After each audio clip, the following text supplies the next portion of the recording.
काँग्रेस नेत्या प्रियांका गांधी यांची उद्या शनिवारी 16 नोव्हेंबर रोजी गांधी मैदान या ठिकाणी सभा होतीये।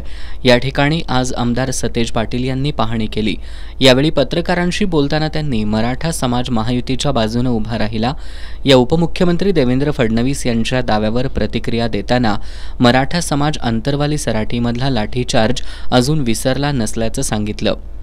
अंतरवाली सराटीमध्ये मनोज जरांगे पाटील ज्यावेळी उपोषणाला बसले त्यावेळी तिथं लाठीमार कुणी केला, गोळीबार कुणी केला हे महाराष्ट्रातल्या तमाम मराठा समाजाला माहीत आहे। भांडणं लावण्याचं काम कुणी केलं, भाजपनं केलं हे महाराष्ट्रातल्या तमाम मराठा समाजाला त्या ठिकाणी माहीत आहे। आणि म्हणून आता ते कितीही बोलले तरी हा यू-टर्न मराठा समाजाचं होणार नाही, कारण की ज्यांनी फसवलेला आहे ह्या सगळ्या विषयामध्ये त्यांना कुठलाही समाज या राज्यातला सहकार्य करणार नाही अशी साधारणपणे जनतेची भूमिका। दरम्यान विधानसभा प्रचारासाठी राज्याच्या दौऱ्यावर आलेले उद्धव ठाकरे यांची बॅग तपासल्यानंतर उपमुख्यमंत्री देवेंद्र फडणवीस त्याचबरोबर उपमुख्यमंत्री अजित पवार यांच्या बॅगा तपासल्या गेल्याचे व्हिडिओ समोर आलेत।